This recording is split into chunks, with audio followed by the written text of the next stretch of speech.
This week, it's time for another discussion on a Universal Orlando attraction and the movie that inspired it. The, can't even say this properly, greatest ride at Universal Studios Florida is the topic of this week's discussion. We talk about Fast and Furious 6 and Fast and Furious Supercharged. This is episode 453 of the Unofficial Universal Orlando podcast.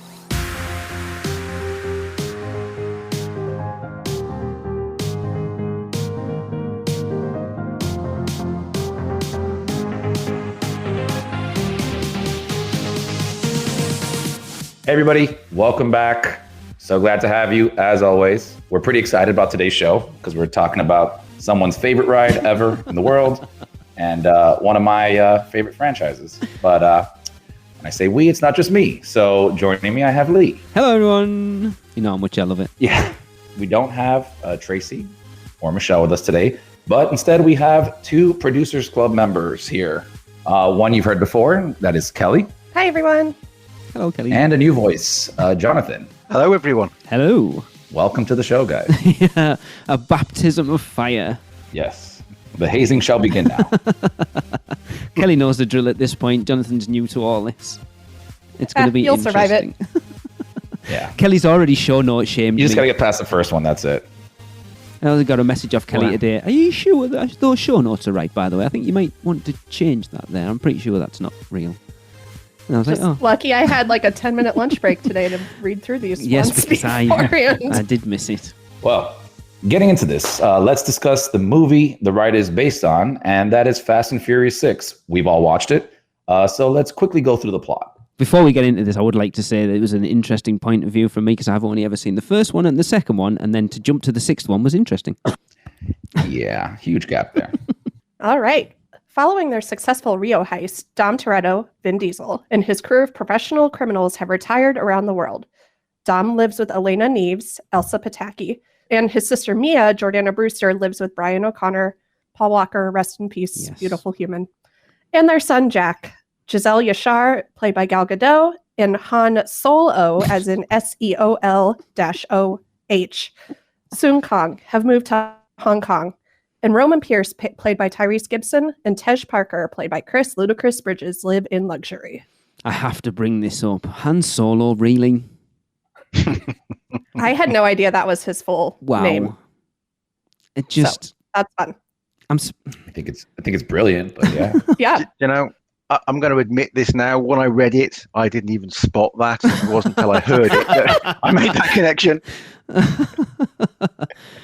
Tracy was happy because you know she's got a big thing about Korea at the moment. She's like, oh, a Korean character. I'm quite happy about that. Anyway, so moving on, DSS agent Luke Hobbs, Dwayne The Rock Johnson, and his partner Riley, Gina Carano, I like her by the way, even after everything that happened, investigate the destruction of a Russian military convoy by British Special Forces soldier Owen Shaw, Luke Evans, and his crew. Hobbs tracks down Toretto and persuades him to help take down Shaw after showing him a recent photo of Letty Ortiz, Michelle Rodriguez, Toretto's former girlfriend, whom he thought was dead. Toretto gathers his crew together and they accept the mission in exchange for full amnesty for their past crimes, which will allow them to return home to the United States. Mia and Elena remain with Jack. So Michelle Rodriguez, I'm going to quote Tracy saying, because I said, she's weird looking, Michelle Rodriguez. And she said, yeah, you want to talk about someone with resting face? Yeah. She just has a really heavy brow and she always looks like she's got a really bad headache. I mean, she looks like she's going to kick your ass at all times. That is very true. Yes. I don't think I've ever seen Dom's a perfect smile. partner. Yeah. Yes. In every role that she has ever played. Yeah, in everything. Yeah. Yeah. What was the other one? Avatar, right? She was in there and Yes. she had the same exact look Yeah. where she just wanted to like You're kill right. everybody. Yeah. I think she was in Lost too and had the same role. Kind of. That might not I be did not true. watch that, No, me. but I didn't know that. That's cool. But yeah, I like Gina Carano. Obviously, I haven't watched The Mandalorian, even though she didn't do herself any favors in the last few months, did she? But she looked really young in it, mind, because she's jacked now. She looked really small in this. Yeah. Yeah, I'm a big Mandalorian fan. And the whole time I was watching it, I was like, I know her from somewhere. And it was when I popped this in last night, I was like, that's it! Like, I screamed it. I was like, that's where I knew her from. It was Deadpool. Deadpool's my point of reference with her. Ah. Where was she in Deadpool? She was Angel. She's called Angel. Ajax is the woman who ends up fighting Colossus at the end. Oh, yes. Okay. She looks Wow, very I didn't even different. put that together either. Yeah. One of Shaw's henchmen leads the crew to Shaw's hideout, but is revealed to be a trap intended to distract the crew and police while Shaw's crew performs a heist elsewhere. Shaw flees by car, detonating his hideout behind him and disabling most of the police, leaving Dominic, Brian, Tej, Han, Giselle, Hobbs, and Riley to pursue him. Letty arrives to help Shaw and shoots Dominic without hesitation before escaping. Back at their headquarters, Hobbs tells Dominic's crew that Shaw is stealing components to create a nightshade device which can disable power in an entire region. He intends to sell it to the highest bidder. Of course. Meanwhile, Shaw's investigation into the opposing crew reveals Letty's relationship with Dom, but she's revealed to be suffering from amnesia. Because of course, after an explosion. Again, yes, of course. So that little F1 car thing that Shaw has was pretty awesome, actually. I thought this car chase was actually really good. Yeah, that little F1 car was super dope. It really was, especially like when they flipped it round to, I Yeah. can't remember which car it was to flip over. Because Tracy's obviously not being on this show, she wasn't really paying attention. But the point she checked out went, right, I see where these films are, is when The Rock is driving along on like the level above them. And he says, take the wheel, and then jumps like 3 stories onto the top of Shaw's car. And you're like, really? Okay. I think that would hurt quite a lot. And probably break a few ribs, if not a lot of other bones. I mean, we'll get there, but there's another awesome jump. There at is, the you're end. right. Oh, yeah. Yes, there is, you're right. He's got a pretty good aim to jump that far and land so squarely. Exactly, Across especially highways, right? Yes. And when they're driving Yeah. at about 50 miles an hour. There's a lot of physics involved in that, and I don't understand any of it. So Look. It does look really cool, though, flipping the cars over and over. Yes. Yeah. Kelly, you and I talked about this when we were talking about you coming on the show. They're just dumb action movies. And sometimes, do you know what? It's nice to just sit and watch a film and turn your brain off. yep. You know, the first half, this film really should be right up my street. I mean, fast cars, action, and the first half, I think it really was. Just as you said, Lee, disengage your brain, watch it. I was really quite enjoying Yeah. at least the first half. I think like going back to dumb movies, it reminds me of what is that trilogy that has every single 80s action star in it just doing- Expendables. Expendables, right? And there's like 3 of them. Yeah. I think there's up to 3, yeah. Those movies I hated, right? Well, the first one I hated because Me I'm too. like, this is the dumbest thing ever. And then my brother-in-law just sat me down. He's like, look, pretend like nothing exists and this just a dumb, like every 80 star coming together to just shoot and laugh. And then I went to the movies, I saw part 2, enjoyed it. Especially when like, what was it? Who popped out there? I don't know. It's another 80s action star. I'm like, this Van is Damme. Jean-Claude Van Damme. Van Damme was in it, but Right. why am I can't, I'm drawing a blank. He did Bowflex. Chuck he- Norris. Oh, Chuck Oh. Norris. I would There we never. go. He was the Bowflex guy, wasn't he? Was he? I know he did a piece of machine, like Yes, workout machine. maybe. Yeah. To bring it back in, yeah, this movie is just it's just a fun action movie. That's dumb. And Yeah, it is, but it's awesome. Who doesn't want to watch cars exploding and flipping and stuff? It's just they don't make films like that anymore. To be fair, like that's what the 80s and the 90s was all about, like Lethal Weapon and Die Hard and all that. They don't make films like that anymore. And these, I think that's why people like them so much. It is that throwback to those classic 80s and 90s action films. yeah, I've never thought about it like that, but yeah, I think that's a perfect analogy for what Yeah. these movies are. Absolutely. I mean, it's just going on what you were just saying there, Chris. I mean, I think what makes Expendables the better film, it's not the film at all. It's the nostalgia when you watch it and seeing the people that you watched in the 80s, you know, back again. That's Yeah. what it's all about for me. Yeah. So Dominic's crew investigates a Shaw subordinate who reveals Shaw's connection to Arturo Braga, a drug lord imprisoned by Brian. Brian returns to the United States as a prisoner to gain access to Braga, who discloses how Letty survived the explosion that was thought to have killed her. Shaw attempted to finish her off, but after learning of her amnesia, he took her in. Of course he did, because he's Aided such a by nice a guy. former ally in the FBI, Brian is released from prison. I mean, considering they're on the run from like the US majorly, it was quite easy for Brian to get back in. Yeah, I mean, even more, why? Why does he need to go back, really? Just to find out that she had amnesia. That's it. But they kind of talk about that anyway. It's, Yeah. Yeah, I think there's lots of jumping country to country, which I guess it's all part of the makeup of the film. Yes. But, quick hop back to LA. Yeah, they had a lot of money to play with for the budget. It's like, how many countries do you think we can film in? 12. I think it's 12 I read somewhere. Oh, wow. I'm sure I read that somewhere when I was researching this, that they filmed it in 12 different countries. Blimey. And like major metropolitan, like recognizable areas in most of these countries too, not just like some side street that they could pretend Very was true. somewhere Yeah, because I else. know a lot of the car chase in London. London's not an easy place to close up shop and Right. film car chases in. Absolutely. Yeah. Very recognisable, though.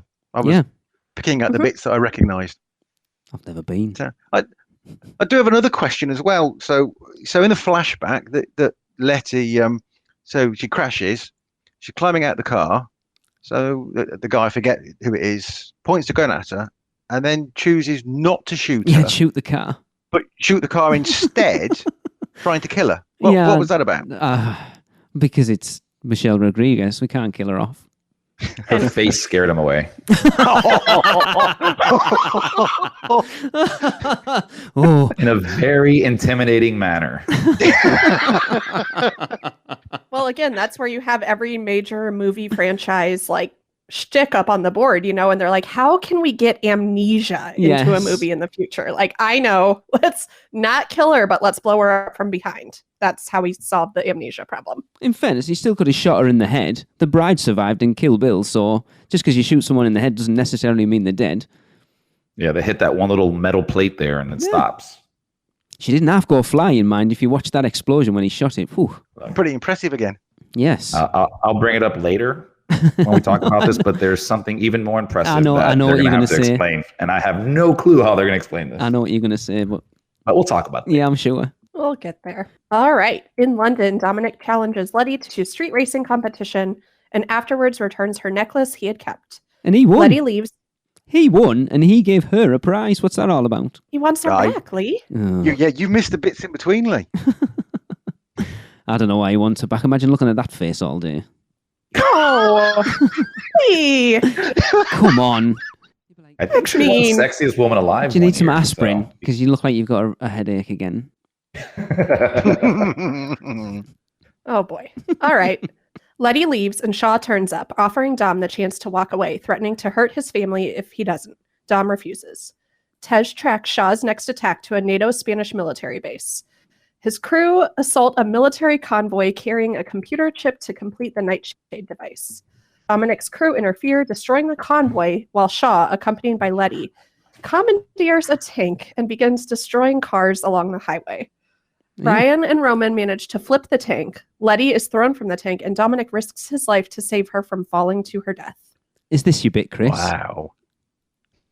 No, this is No. not it. All right. No, I thought you were it's going something for else that at the end of the bit. movie. So No, but this was a great jump, though. So she gets blown out of the tank and he manages to jump, catch her, land. I don't even know how far that distance is and not smash his back to smithereens. Well, they do explain in Fast and Furious 4 that he was in track and field and very athletic. So,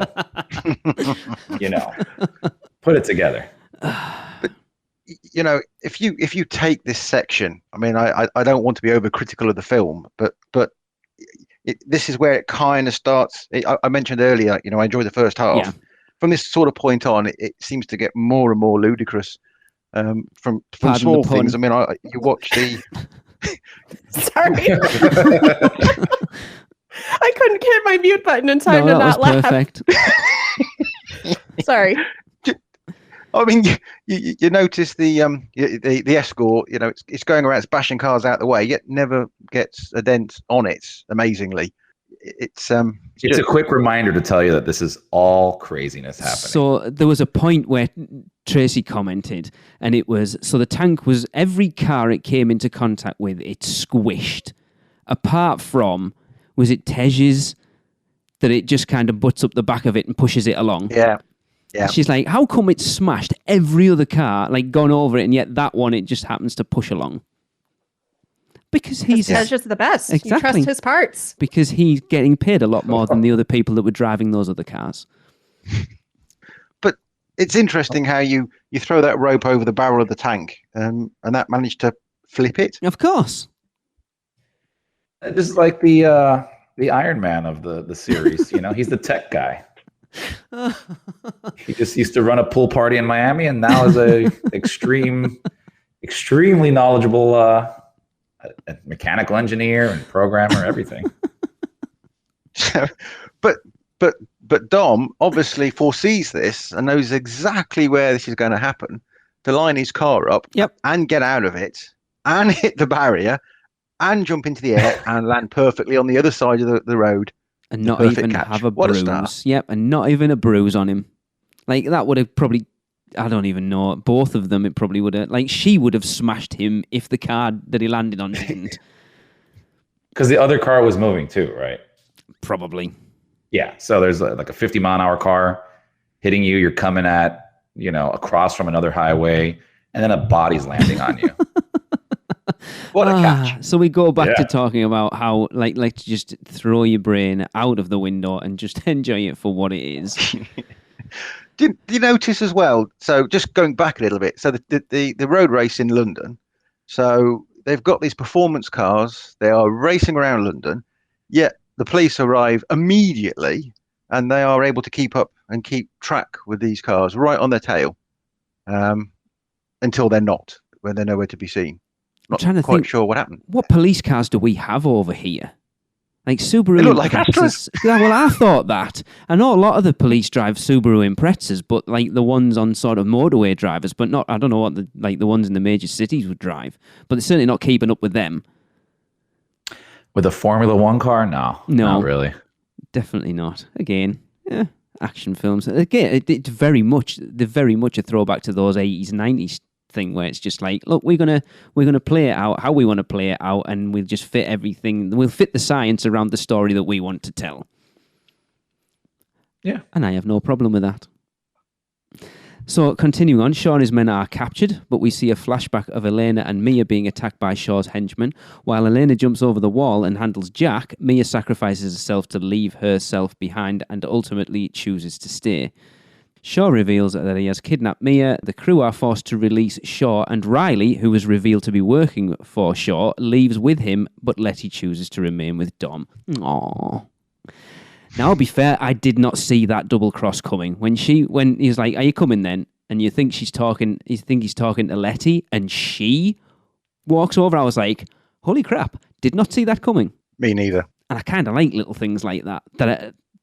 Having watched thousands of movies at this point, to sort of something take like that to go, "I didn't see that coming," is pretty cool. Absolutely. Yeah, I think at this point, like, the series is now, and even more so as we get into further movies, like, famous for someone you thought was dead coming back to life, but not necessarily the whole like double crossing or not knowing whose side everyone was on.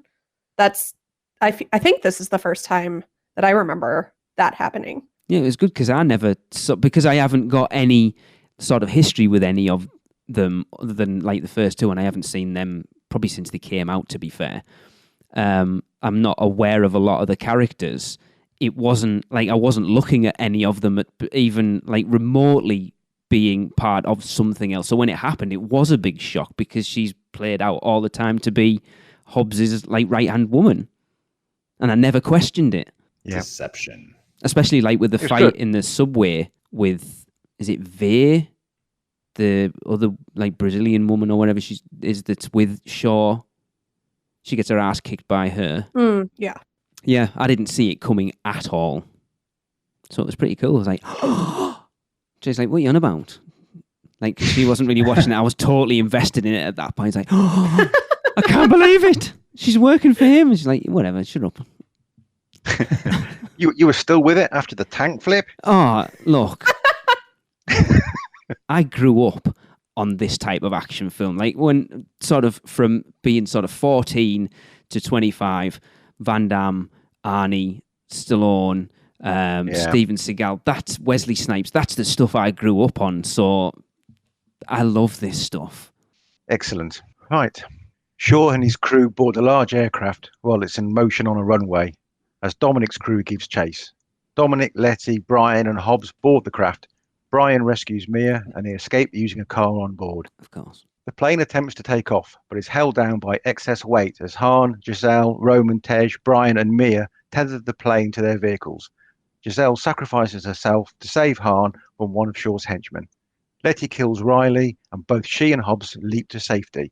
But Dominic pursues Shaw and the computer chip. Shaw is thrown from the plane as it crashes into the ground.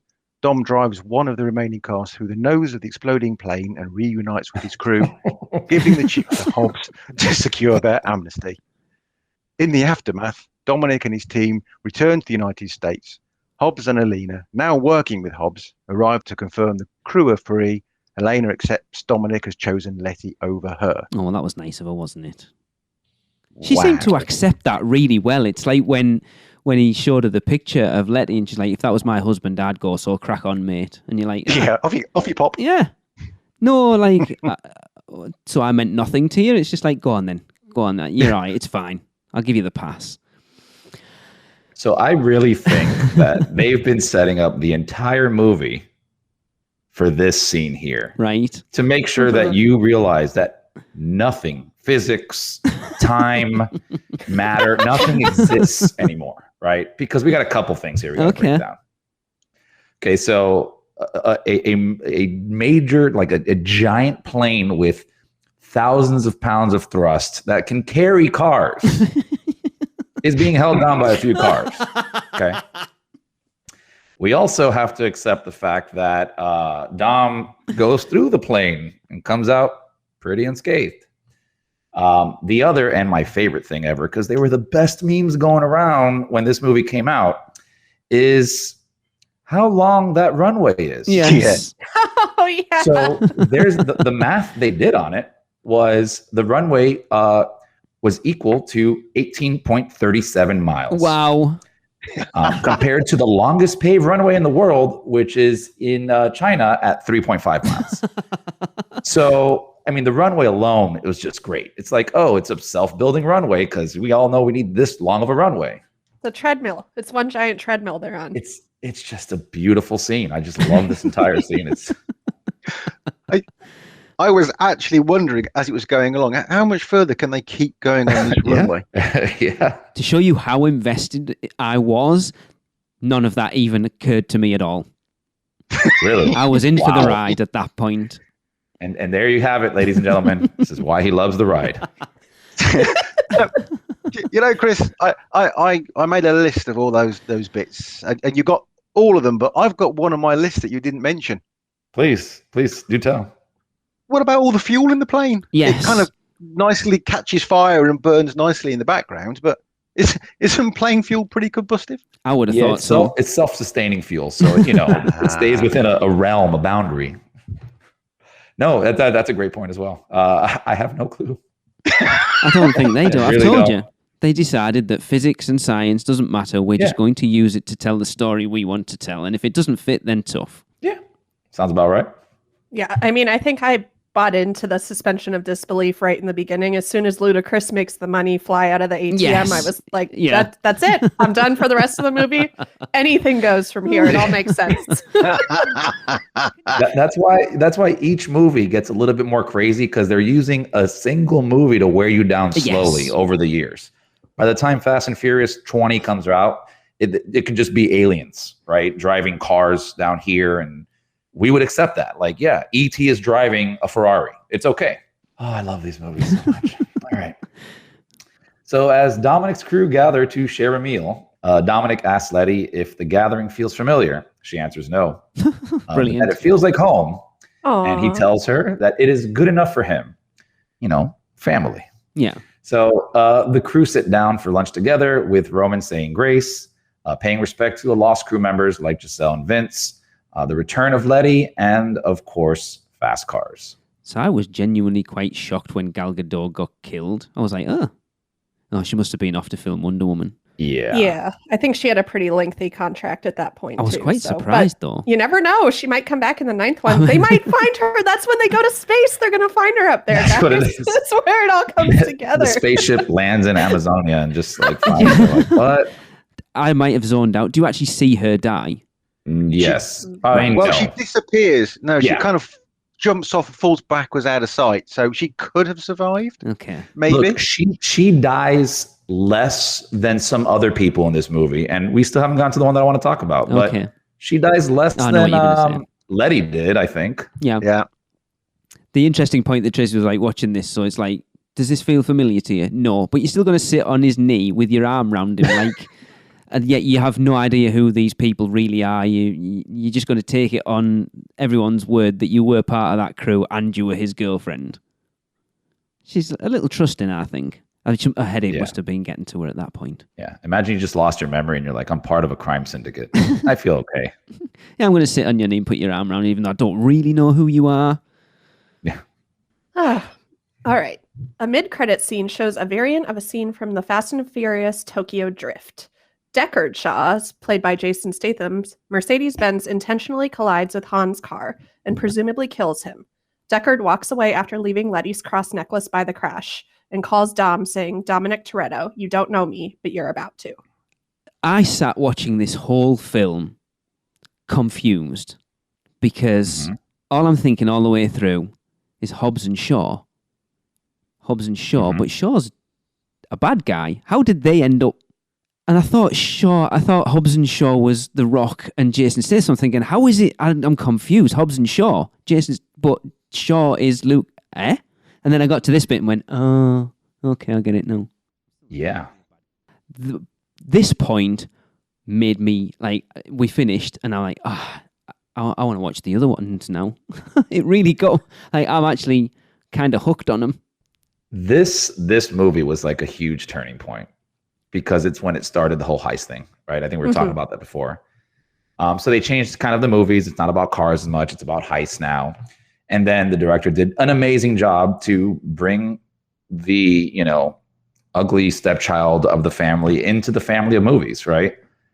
Bringing in Fast and Furious Part 3, which was just a spin-off kind of movie that was part of the world, but not really. Only thing it had was Vin Diesel in it at some point. So now we're getting to the part where I'm very curious how they're going to do something, right? Hans basically dies right there, right? So this movie happens a few years after Fast and Furious 3, which is nice because in Fast and Furious 3, like, Hans knows of Dom, and this explains it all. He used to work and do stuff with him. He got his money and he escaped to another country. And then he dies in that movie. Like, he dies. He's not in that movie after that scene. Just disappears. And lo and behold, he's in the new Fast and Furious 9. Oh, okay. That's what I mean. He's like the surprise guy that shows up at the end. You're like, what? And he's died the hardest out of any of them. So can Gal Gadot come back? Absolutely. Absolutely. Yep. But yeah, I'm dying to find out how they explain this one. And then bringing in Fast and Furious 3, it also brings in, and I can't remember the guy's name, who was the main actor of that movie. He's also in Fast and Furious 9. Brian Spillner is Paul Walker. Yeah, that's his alias. His cop name, yeah. Yeah. Lucas Black. So they bring him back into this movie, which, I mean, I think they're just kind of pulling pretty far now, but hey, it's going to be interesting to see how they do that. So anybody that dies in this movie can definitely come back. By the sounds of it, most definitely. I wonder if they jump around a bit with the timeline as well, just to aid that a little bit. Just exactly as you just said, Chris. Yeah, it very well could be. I mean, the stuff that they show inside of the trailer, based off of the cast that you see in there, you have to assume it's the future, because Hans is also older, and so is Lucas Black. Like, his character, he looks pretty aged. And everybody looks really surprised to see Han. Yeah, like, it looks like a big yeah. deal. And didn't he say something like, looks like you guys seen a ghost or something? Yeah, like, yeah. Something like that. Like, so I don't know. Maybe he's a robot clone. Who knows? It could be. They're going to space to get the rest of his money. Oh, they're throwing it in with DC. It's the multiverse. He's like the Earth. He's the from one Earth from 42 Earth, or something like that. Yeah. That'll be funny. That does. Oh gosh, the trailer for 9, when Tyrese Gibson and Ludacris are in the presumed to be a rocket in there, I was like dying laughing at that part where he's duct taping his gloves on. It looks those are the two people that end up in space, that will be comedy gold. I love those two so much in this movie. Like they are my favorite. Good. Yes. Aside from The Rock and Kevin Hart, because they're also really good together. I love these two together. Like they are hilarious. They say the same stupid lines over and over again, but they execute them so well that you still have to give like a laugh, like a courtesy laugh, and just enjoy it. Yeah. Yeah, like I say, only having seen the first one and the second one, watching this made me really want to watch the rest of them. Fun franchise. I really honestly, enjoyed it. Like, don't look too much into it. Yeah. If you enjoyed the 80s, that kind of stuff, and you look at this like a modern day 80s movie, then you're going to love the franchise. It's just great. Yeah. They sprinkle in the right amount of comedy, right amount of like cool special effects, crazy CGI, and you have perfect movie there and a pretty good cast. So going forward, the one thing that's always annoyed me is in a lot of movies, having Jason Statham where they give him an American accent, his American accent is terrible. So when they've actually allowed him to have his Cockney accent, I'm all in for that, because I like Jason Statham, but when it tends to, he's just awful when he has to try and put this fake American accent on. It's just terrible. But when he's just being Jason Statham, I think he's pretty cool. yeah, So I'm definitely in for the next one. I was like, oh, have we got time to put the next one on yet? It was like 11, like half 11, so I was like, no. definitely have to see the next one to I understand wanna the watch Fast and them all. Furious ride. Yeah. Cool. Let's take a quick break, and we'll be right back. Have you taken a stroll down Diagon Alley and visited Gringotts Bank? Taken a ride through New York with Jimmy Fallon? Visited the truffle trees in Zeus Landing, or hung out with a real-life Transformer? No? Then what are you waiting for? At Universal Orlando Resort, there truly is an option for everyone. Or if you're leaning a little more towards pixie dust rather than ones and portions, Disney destinations around the globe await your arrival. No matter the adventure, our sponsors have you covered. Be sure to let the experts at Mouse & Muggle Travel Company take care of all your travel needs. Earning the distinction of being an earmarked agency specializing in Disney destinations, as well as becoming one of the first to be named a U Preferred agency with Universal Parks and Resorts Vacations. Mouse & Muggle Travel Company will ensure you receive top-rate customized service. Just visit mouseandmuggle.com to fill out a non-obligation quote request, or send your request to info@mouseandmuggle.com. Their team can take care of you no matter where in the world you go. With a flick of their wand and a little bit of pixie dust, the process will be so seamless, some might even say it's simply magical. Welcome back. So we have discussed the movie. Now let's talk about its theme park counterpart, Fast and Furious Supercharged. The ride was originally part of Universal Studios Hollywood's Tram Tour and first opened as part of that tour on June the 25th, 2015. The ride was then announced for Universal Studios Florida on August 25th, 2015, and will be replacing both Disaster, a major motion picture starring you, and Beetlejuice's, I never know whether it's Beetlejuice or Beetlejuice's. I'm going to say Beetlejuice, Rock and Roll Graveyard Review. Everybody was so excited, by the way. Oh, they were. They thought the hype was there. Taking over that bigger space, it's got to be something amazing. And they're building this giant building. Oh, it's going to be so good. Yeah. Oh. They didn't wait long, did that? It's 2 months from debuting in Hollywood to announcing it in Florida. No, that's interesting. The people were like, we got a hit in our hands. We got to bring it there quick. I mean, the movies were just raking in the money at that point, though. So maybe it was more like they knew what they had, and let's announce it as soon as we can before people go, hell no, we don't want that. All right, well, the ride officially opened on April 23rd, 2018, and it's based mainly on the 6th installment of the Fast and the Furious franchise. I would debate that, but it also features Luke Evans as the villain on both the film and the ride. Wait, have I got this wrong? Should we have been talking about Fast and Furious 7? No, but it's important to see 7 to understand why you would build that ride today. Okay.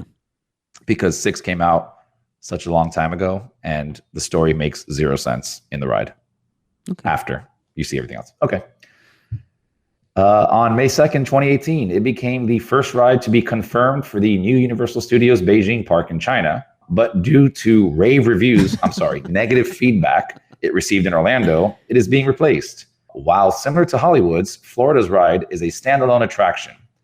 Guests enter from the San Francisco area of the park through the facade, which represents a garage with Dom's Charger parked outside. The queue winds through the garage or garage. Yes, this is an interesting. We have this debate on the show all the time. I would say garage, but it sounds quite northern. Garage.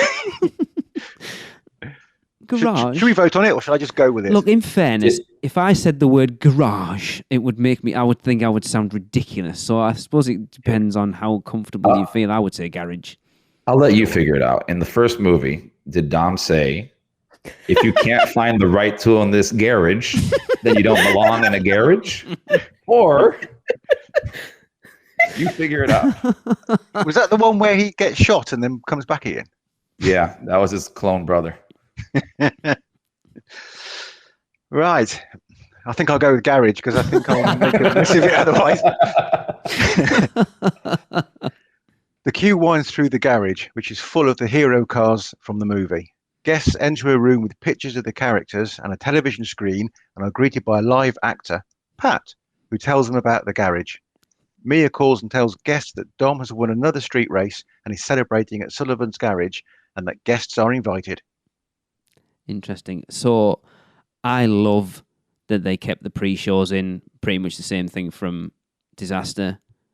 Everyone knows who listens to the show how much I love live actors in attractions, and in this day and age, Universal and Disney have removed a lot of them from their attractions. There's very few around now that have that. Like Jaws was a perfect example, and there's not many attractions like that in any theme park nowadays. And the fact that they kept that element in here made me very happy. Yeah. I think Jaws is a perfect example of that, because when you have the right Jaws tour guide who's been working there for a long time and then kind of goes off scripty a little bit, yeah, it's the same feeling you get on this ride when you have somebody that knows everything and then just starts ad-libbing in there. And it's awesome. Because again, that pre-show can be different every time you do it, depending on the actor that you get, because they obviously have a specific script they have to go to, but they do give them a little wiggle room with it just to have a bit of fun and feed off the people in the crowd at that point. And the twice we've ridden it, we've had some really good pre-shows, to be fair. I mean, I have too, and I think it's one of those rides where the team members kind of know that it's a little bit ridiculous and play into it that much more. Yeah. And it gives it, like, when you get someone who is adding just that little bit of cheese on top of a mildly cheesy script already, then it can be really, really funny. I'll be honest, I don't remember when we did the one for the Weekender where we took over the entire bus, because I was just too busy talking with everybody. Yeah. But do you remember that, Lee? Or Vaguely, because I know the first room we went into, we got the team member to take a group photo of us all. Yes. And then we had one other person with us that was not part of our group, right? 3. There was a mom and 2 kids that must have been sat at the back of that bus going, "What is going on?" Yeah. This looks like a cult. It's very strange. Keep it in the family. It was odd, but yeah, I love the pre-shows. Like I say, there's not enough of it in the parks now, and I don't know what it is, but I love that a live person interacting with a pre-recorded video, because it feels real, but it's not. And I kind of like that. I don't know what it is about it. I think it's that throwback to old school Universal, I think, as well. That sort of nostalgia from what the parks used to be, that it's still there. And I like the fact that they've still embraced that a little bit. A lot. I like it. The interesting thing as well, Lee, is the ad-libbing, it actually changes quite a lot. I mean, obviously the video is exactly the same, but it makes such a difference to how it's ad-libbed. Yeah. Mm-hmm. Yeah. And like I said, the actors that they get in there, the team members they get in there, are really good at improv, because obviously, like I say, they will. It's like the horror makeup show a little bit. It's like a little mini horror makeup show, because they'll interact with people in the crowd, and depending on who's there and little interactions they have will change up some of the things they say during that. We've had that when we've done it before, and I love that. It doesn't happen enough anymore. Yeah. Cool. We can agree the pre-show's pretty awesome. So if you don't like the ride, do the queue and then leave. Is there a chicken exit? It's the bus tour. You just go through the pre-show and then you leave. So Tej appears and tells everyone that he has party buses set up to take the guests to Sullivan's for the party. The next room guests enter is Tej's war room, where they are greeted by another cast member, Jamie, who explains everything in the room. Same thing again. I love the way they give them gender ambiguous names as well, so it doesn't matter whether it's a male or a female playing the team member, it still fits in. Yeah, I thought that was a nice little... It's cool because it's dead simple, but you don't think about it. Although I will say for the first room, and this is probably just me, I don't know if you've ever seen the movie, but every time I see Pat, it just reminds me of the movie It's Pat. I've never even heard of that. I don't think I know what that is either. It is. Me neither. Look it up after. It's a mid-90s comedy movie, and it's somebody called Pat. It's a lady dressed up as a guy named Pat, and you're just the whole movie trying to figure out if it's a guy or a girl. It's Pat. And it's Pat. I've just found it. Saturday Night Live. Yeah.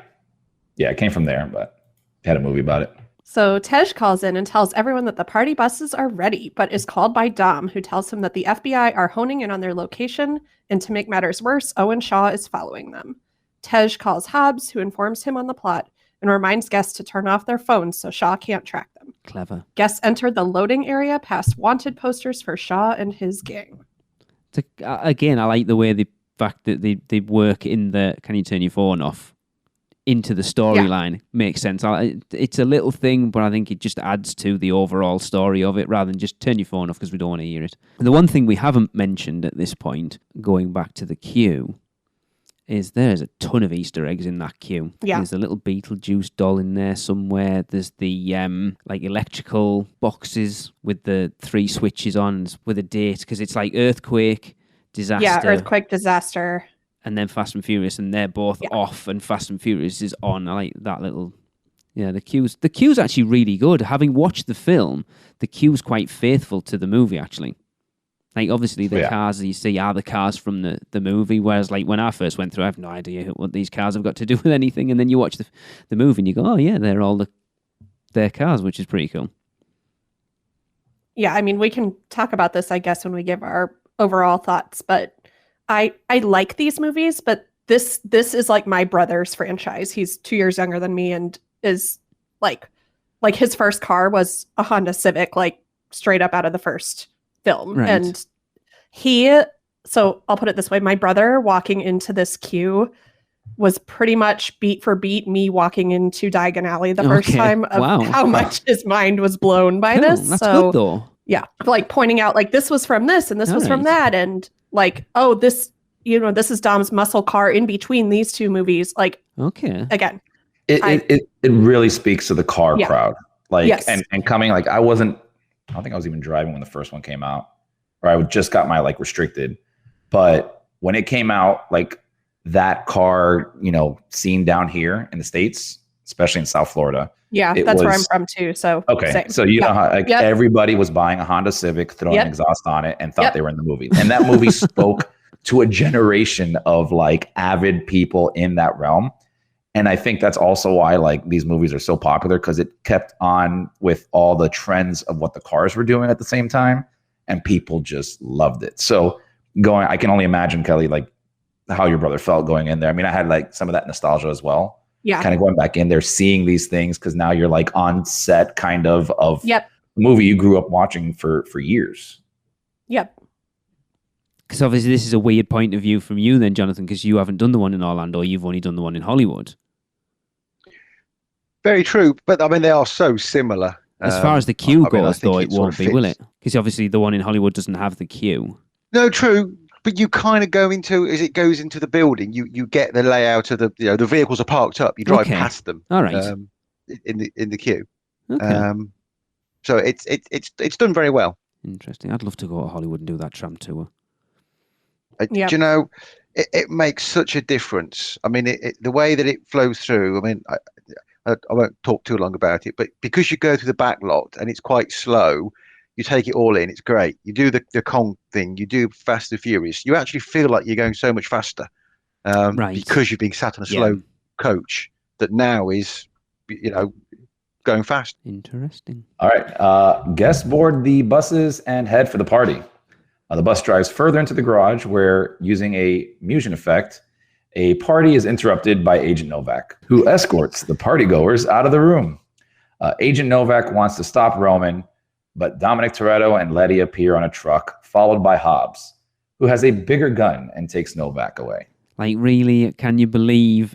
Like, this is what I love that Universal does that Disney doesn't, and they separate themselves off from that family-friendly crowd. That we've actually got an attraction at Universal Studios Florida with technically a joke in it. Yeah, doesn't he call him like Sugar Puss or something like that? And they say like me off or you off too, like in the attraction. Oh, I love right? Universal. Did you catch as well that when Hobbs says my good's bigger than yours, he kind of looks at the screen and smiles, almost gives you a cheeky wink. Yes. Yeah. Yeah, they know what they're doing. And going along, like I've always said, what I love about what Universal does, and we've very much talked about it when we've done these shows before for like the Mummy and Gringotts and stuff, is it's very easy for a theme park to do an attraction based on a movie and just be beat for beat the plot of the film. But again, like for however you feel about Fast and Furious Supercharged, it's not just the movie.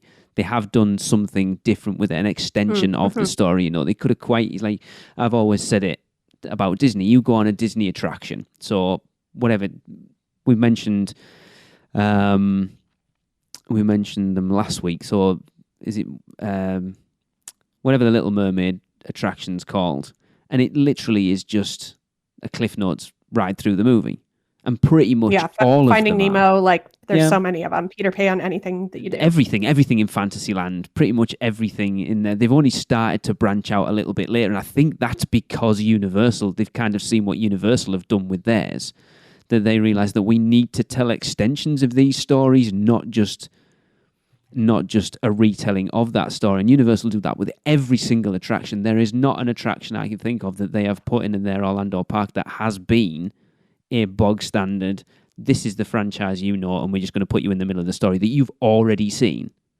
And I love that they do that. However much you feel about this attraction, at least it's a standalone. Yeah. Yep. I'll give him that. That's about all you're going to give it as well, isn't it? That's about it. Okay. Screeching cars in the background alert the team that trouble is ahead. The team makes way for their vehicles and begin the chase in a parking lot underground, where Owen Shaw appears to seek revenge on Dominic, leading a chase outside on the freeway. Are we just jumping into this then? Is there much to talk about at that point, really? I mean, there's a lot of mist, a lot of wind. No one really knows what the hell's going on. Yeah, and what's this parking lot, Lee? I don't know. The drones. Don't forget the drones. Yes, we need to talk about the drones. Yeah. There's just so much that happens in the next like 37 seconds, and the paragraph that you've given me is so short. Look, I didn't write this. This was off Wikipedia, in fairness. Like, we go from pulling out onto the freeway to once Shaw is defeated. Yeah. Like, that's it. No mention of the crane picking up a car on the highway while everybody's moving, 70 miles an hour. But if you watch, the crane is on the back of a lorry. Okay. Yeah, no, I saw that, but still pretty impressive, I think. Yeah, true. I'll be honest, I've Very only good ridden crane it operator. twice, and I didn't have a clue what was going on either time. There was that much going on. I was just like, I just don't know what's going on, but I'm enjoying it. I kid you not. Like, and I think I've told you this before, the couple times we've ridden it, especially in the beginning when it first, came out, we rode it, we're like, so we came off, we're literally just silent. We walked off of a brand new ride silent. And the weirdest thing was everybody was silent, Yeah. which is super awkward for a ride coming off, especially like a brand new, like thrill, whatever you want to call it, ride.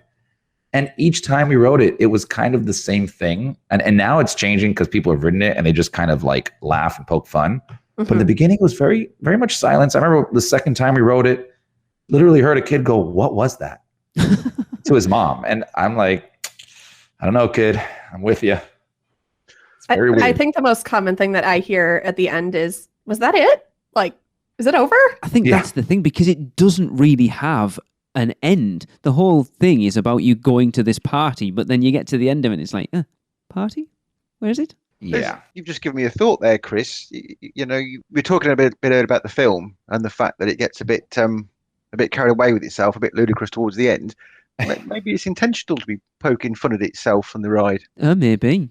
That could very well be it. I mean, they're slowly building you up to this. Yeah, that's a solid theory right there. I mean, they're almost making fun of themselves in the trailer for the 9th movie. Like they say out loud, like, we've already blown up a plane and a tank. Like they say that out. Oh, yeah. That's a line in the movie, which made me laugh so hard. They're becoming self-aware. Yes, very self-aware of that kind of stuff. That's not a bad thing.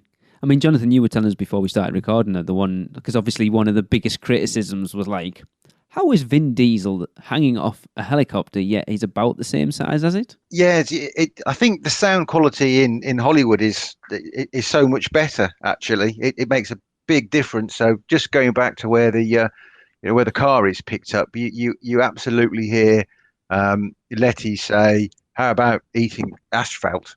And as the car is sort of rammed into the wall, Shaw shouts back, "Don't think you're getting away. Call in the drones." At which point the drone comes over the top and Dom Vin Diesel grabs it. Which and makes a huge actually difference. Makes a lot more sense. Yeah. I think... Yeah, you can't hear anything in the... No, it's so echoey in that tunnel though, isn't it? I don't think even the sound echoes around, so you can't really hear a lot of what... It sounds like you're in a tunnel, even though you're not supposed to be. Yeah. And I think it also really gives... I don't know, it just makes it difficult for you to understand the last part of the scene and where you're at and how you got into a warehouse, a little bit of everything. And even I wondered the first few times it's like, did we just get to the party or was that the party earlier or when's the party going to happen? Exactly. Yeah. You're really left wondering because I didn't have not a single drink or any food. Didn't the party get broken up by the FBI as you arrive? But you're supposed to be... No, that's before you're going to... I don't know. That was the end of the race, I think, that Dom just won. Right? See, I took it that Kelly, was the party that you were going to join, but as you get there to join said party, the FBI break it up. I have no idea. Can we relocate the party maybe after? I mean, I'd like to hang out with everybody again. It's so bad. Need a Corona. That exactly. We're sat here trying to figure out the story of an attraction, and I can't think of another attraction where you would not have a clue what the storyline actually is. I mean, the other thing, I guess, I mean, we were talking about, kids saying, "Is it over?" The main bit, which I think to a lot of people, the main bit of the ride, which is the action element, or everything before is the build-up, is really, really short. It's a few minutes. Yeah. And then it's done. Yeah. All right. So once Shaw is defeated, guests are congratulated by Toretto, Letty, Tej, and Hobbs on screens on the bus before they reach the unloading platform, having never gotten to visit the mythical party at Sullivan's Garage, and make their way out of the building through the ever-present gift shop custom gear. Oh, right. After jumping over a bridge. So I alluded to something earlier that I said, having watched the 6th film, it changed my opinion of this ride. Having watched Fast and Furious 6, I actually like this ride even more. Jesus. Oh my goodness. Hey. Because Excellent. I get the references and stuff more now to it, and it's like, I don't mind it. Is it the best attraction in the world? No. Is it the worst? In my opinion, no. I would ride Fast and Furious every time we come to Orlando. There are rides literally in that park that I have not ridden in 10 years. I can't even remember the last time we went on Shrek. Or Despicable Me for that matter. And that's not just because the kids ride, it's because they're terrible. I don't mind it. It's like people complain about Jimmy Fallon, and it's debatable whether you can say this is worse than that, because they're very similar, kind of. Like, you look at the pre-shows, like the pre-shows for both are really good. The actual, I know Fallon is, well, I suppose they're both rides in brackets, screen-based, sort of motion-based things. It's crazy because Fast and Furious has the better ride mechanism or vehicle. You move around, has a franchise behind it, has all this stuff, yet I still enjoy the story on Fallon more. Do you think it comes from a point of view that people like Fast and Furious, they know what it is? And when they were getting ready to announce a ride, everyone went off on this. Oh my God, they're going to do, like, I think we kind of mentioned it last week. If they'd done it, I think everyone expected some sort of Radiator Springs races or a test track type attraction. Mhm. And then we got a 3D tunnel. But then it's weird because you look at Skull Island Reign of Kong, which is pretty much the same thing. And yet that is so much better. Storyline wise. That's what I was going to bring up is the comparison between those two. Because they are virtually the same thing.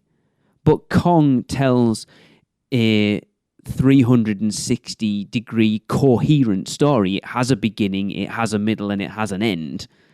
Fast and Furious has kind of a beginning, a middle, and then that's it. I think that's the bigger problem with it. So here's one of my biggest problems with it, and it's such a little thing that can just ruin the ride for you. When you ride Kong and you're going through the tunnels and doing all that stuff, it feels very smooth, right? Like it feels like you're actually doing most, if not all, those motions that you're seeing there. Yeah. For some reason in Fast and Furious, the one little part of the ride that just ticks me off every time is when you're leaving the party, you're going into the tunnel, and you're in the tunnel. You're obviously stationary, and it's just kind of, knocking you left and right, giving you the illusion that you're moving fast. And then when you get to the end of the tunnel, into like where I think the garage, if I'm even saying the story right now, the bus like starts again, but it's such a jolt of like, it stops shaking and then jolts like it takes you out of the illusion that you were moving so quickly, and you're like, oh, we were just stopped and then we just started moving. There's something weird about that. And I never feel that in Kong. I only feel it in Fast and Furious. That's a good point, actually. I'm interested to ride them when I come back over. Because I've only ridden Fast and Furious twice, and I've never paid attention to that, but that makes sense. I think, like Kong, you've got that big payoff of the animatronic at the end, haven't you? You've literally got no payoff on Fast and Furious. There's nothing at all. And it was like 2 warehouse boxes at the end, no? Well, but you do get a car chase. You get a lot of action. You get a lot of shooting, and it's a bit more adrenaline fueled. Well, it's intended to be a little bit more adrenaline fueled. I think if you can take it for what it is, if you're a fan of the movies and the franchise, and you kind of feel that, I think you'll get a lot more from the ride. I agree. I like it. Like, I came off it, and I think everyone, when we did our review after the weekend, I think genuinely everyone thought I was trolling them, and I wasn't at all. Whether my opinion was changed by the fact that everyone knows how much that weekend meant to me. I was in just a complete state of euphoria for a week, and I'm sure it must have affected me a little bit. But I kind of ran over it in my head, and I'm just like you said there, Jonathan, it's, the actual tunnel 3D, it's not 3D, but like the 360 tunnel thing, it's pretty good. Like, there's tons of action, there's tons going on. It's not like it's boring. You certainly can't say it's boring, that nothing happens. So I don't get what people's big issue with it was, other than, the CG's not great, like the rendering's not amazing. People probably wanted something a bit more real.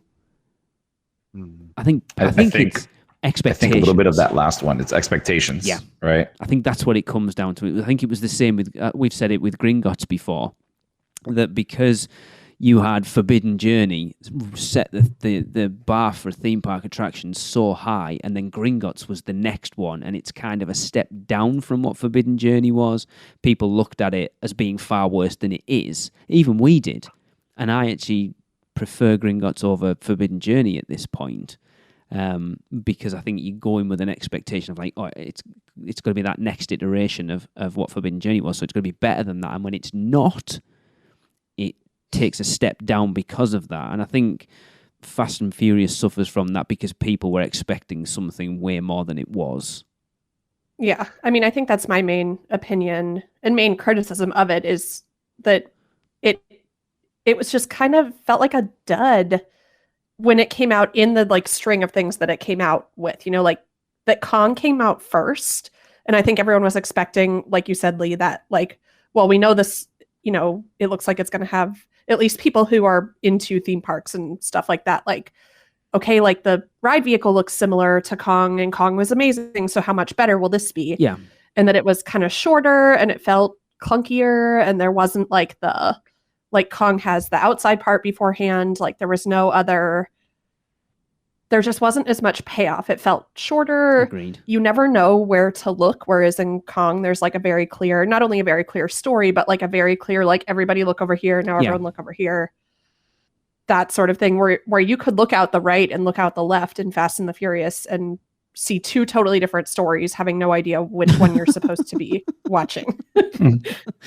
Yeah. But just, yeah, like that it came out, like you get, you know, bang, bang, bang, a couple years in a row, you get Diagon Alley, you get Pandora over at Animal Kingdom, and everything is one step up and one step up. And then Kong comes out and it's like, well, this is going to be similar, but better. And then it kind of just, it was okay. But I think if this ride would have come out 10 years ago, it would have felt like this brand new, yes, this is cool. That sort, you know, they would have had to use a different movie for it, but it just kind of suffers from comparison, like a teenager in high school. Like it's like, you know, doesn't quite match up to its peers. Well, here's an interesting thought. So the first time we did, well, let's just talk about Harry Potter overall. We did Gringotts first. We went in Diagon Alley, blew our minds. It had just opened. The ride kept breaking down, so we queued maybe 4 or 5 hours to do Gringotts. But every step of the way, it blew our mind. Later, we rode Forbidden Journey afterwards. Okay. And actually, I felt Forbidden Journey was a step down. Really? Gringotts. Wow. Yeah. Now, but I think, I mean, the queue is amazing, but then the queue in Gringotts is amazing. Walking through the banks and watching all of that. I tend to consider the ride is the payoff at the end, really, and I really feel the ride at Gringotts was so much better than the Forbidden Journey in comparison. Interesting. And if you continue that way of thought, I mean, I rode Spider-Man loads of times. When Transformers came out, it was a step down. I know you'll agree with that, Lee. I mean, no, I love Transformers. I know, but I wonder if you hadn't ridden Kong and you did Fast and the Furious for the first time, what would you think? Yeah. And then if you did Kong afterwards, what would you think? See, that goes into the point I was just about to make. I think a lot of the pushback on Fast and Furious was that was the last attraction that I think, please someone pull me up if I'm wrong, but I think it was the last fully screen-based attraction Universal did. That was the one that they got the full pushback on that made them go, I think we need to ease off on using screens as heavily as we do. Because you had Kong, you had Fallon, you had this, and I think it was just at that point where people were getting too much screen fatigue, and that was the last straw. So I think that plays into it quite a bit as well, because you look at everything that's come out since, they haven't done that much, but it's been, the screens have enhanced the attraction, not been the focus. I think when we had our anniversary show, it was Nikki and Gabe from the Theme Park Duo, they said it, where the sort of Forbidden Journey and they put screens in and they went, oh, these are good. And then we put another screen in and people like that, so that's what people want, screens, and they went really heavy into screen-based attractions. Well, and that was so much more affordable to do too at the time. Like that was right after like the market had crashed and they were trying to get people back into their parks, so they were just pumping out as many new attractions as possible to like hold that over Disney's head, because it's way cheaper to like make this movie and throw it up on a screen than it is to, you know, build a Pandora attraction or Slinky Dog. And reliable as well. That's what it comes down to a lot of time. Screens are more reliable than animatronics.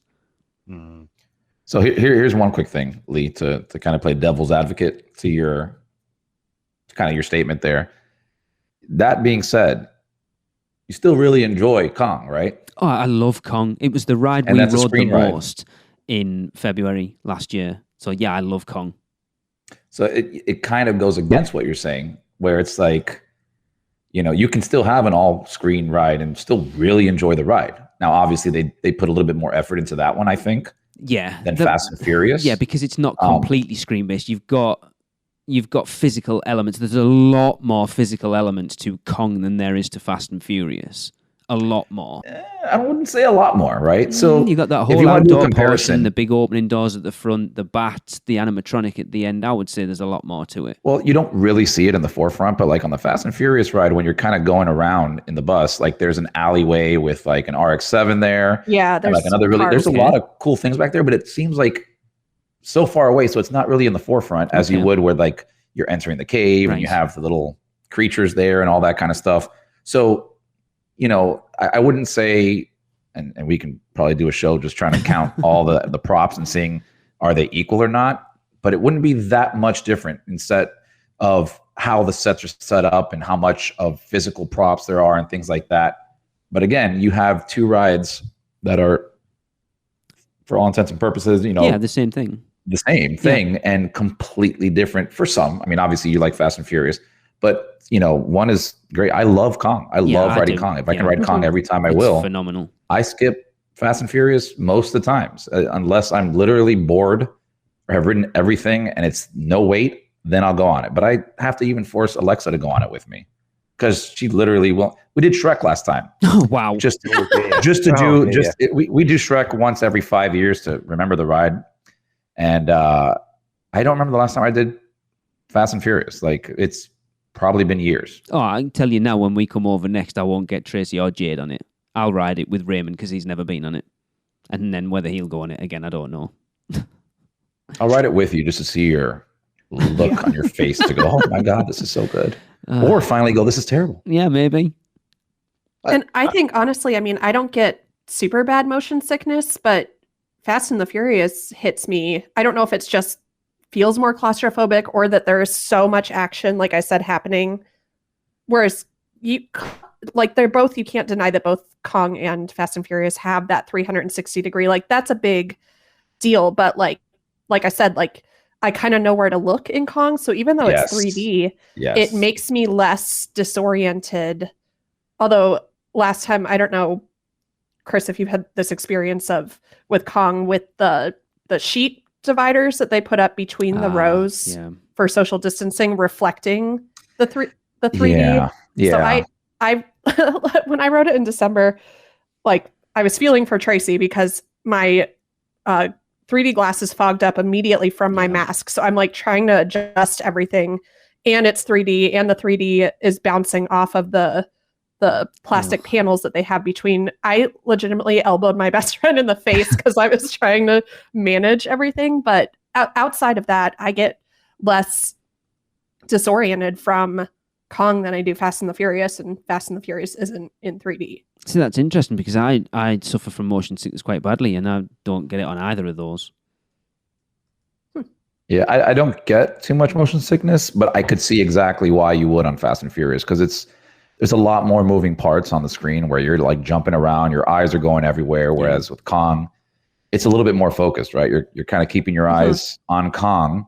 You could look to the other side and see, some dinosaurs over there, but you're not jumping everywhere on the screen. Yeah. And probably that is, reducing the amount of motion sickness you might get from the ride. I mean, I like the ride. I would ride it before a lot of other rides there. I wonder if I talked a little bit earlier about the sort of pre-shows and the part before the ride. Fast and the Furious, it feels like a lot of it is a prelude to the ride. It's holding areas. It's really well themed. Yeah. But it's a holding area to the ride, which is a couple of minutes long. Yeah. When you go on Reign of Kong, in essence, that build-up feels like part of the ride. So the ride feels a lot longer. It's a much better payoff. Yeah. Yeah.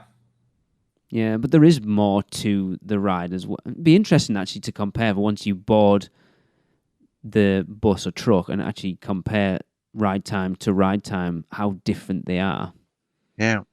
I think it's only I think you're in the tunnel, honestly, less than or right up to a minute for Fast and the Furious. I was trying to watch it on my lunch break today, and it was like, I was like, this video is 12 minutes long. How I don't remember this ride being this long. And it was like walking through the queue, and then it's pre-show 1, and then it's pre-show 2, and then you're in the Mushin scene, and I'm already like 11 minutes into this 12-minute video. Yeah. I don't dislike the ride. Like, I would do it if it was short, but I wouldn't invest more than probably 25 or 30 minutes Well, I don't think on I'd this, just invest because that I much don't in get to go very often, and there are so many other rides and attractions and even shows that I like so much better. So when I get that such limited time, it's just not going to be up at the top of my list. Yeah. But also, I don't dislike it, and I think it's definitely a victim of the time that it came out. Definitely. Yeah. Yep. Yeah. Cool. Good point.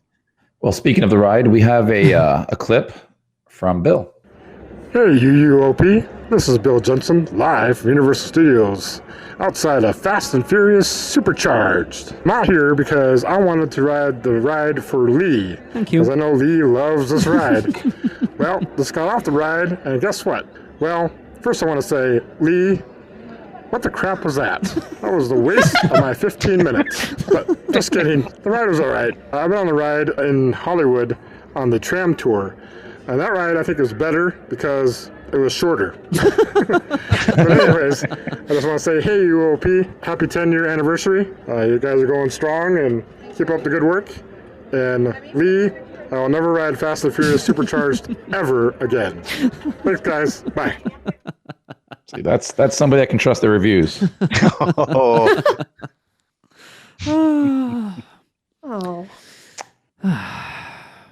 Look, I don't mind it. And like I say, having watched the 6th film, I actually like it a little bit more.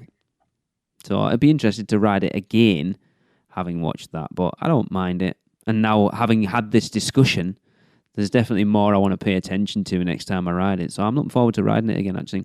Yeah, looking forward to seeing what you have to say again after you ride it without a bunch of fun people. We will see. Chris is saying that everyone that goes to Universal are not fun people. Is that what you said? Yeah, I just hate people. That's what it is. Yeah, Tracy's with you. I'm sure except for Producers Club members. Very that's good. it. Yes, of course. And listeners. Our cultists. It's got to be. It's your mindset, isn't it? I think if you like the franchise, the queue's not too long. I think it's pretty decent. I think you have a good time. But if you're going to queue for an hour to get on it, definitely, and you're not a big fan of the franchise. Oof, that's a recipe for disaster there. Yeah. I mean, one blessing of the queue is that a big portion of it is inside. So if you're there on one of those days in July when everything's a 2-hour wait, at least you'll get an hour and a half of that one inside and out of the sun. And because it's got those pre-shows, you're getting entertained in the queue as well. So it's not just a bog standard queue. You've at least got those little pre-show rooms as well to entertain you a little bit. Yeah. So, given the choice, would you bring Disaster back in its place? Yes. I would. Yes. In the same format, it was looking very tired when I last saw it. It wasn't holding up well. I mean, if it could be not even maybe upgraded, but like restored to what it was in its heyday, I would pick Disaster in a heartbeat. That cheesy pre-filming thing. I mean, yeah. I don't know. Because Good question. What about you? I wouldn't. No, I would. The one thing I would probably like to do, I can put up with all the foibles and all the strange. If it was just a bit longer, if instead of being 2 or 3 minutes, if it was 5 or 6 minutes with a bit more action and a bit of a payoff at the end, I think it'd be great. But yeah, like you say, I like it. I genuinely don't mind it. Well, is it the best thing ever? I'm gonna ride it like 4 or 5 times every time we go. No, probably not. But if it's got a 5-minute wait and we're passing, and I'm like, yeah, I'll jump in. Fair enough. Yeah. It's not something like Shrek where I would avoid it like the plague. I want to do Shrek just because I don't think I've done that since, gosh. It's I maybe did it once or twice when all my friends were at UCF, but like, I mean, we would go down there. I would go down there every couple months on the weekends, and I think we maybe rode that. Like, I think we racked up probably like 20 rides on Dragon Challenge in those couple years, but I think we did Shrek once or twice. Yeah, I don't think we've been on it since we took the kids for the first time, which was 2009. Yep. We went on it earlier this year. It's still pretty bad. Yep. It's as bad as it was and probably worse. Cool. And the seats hurt. Yeah.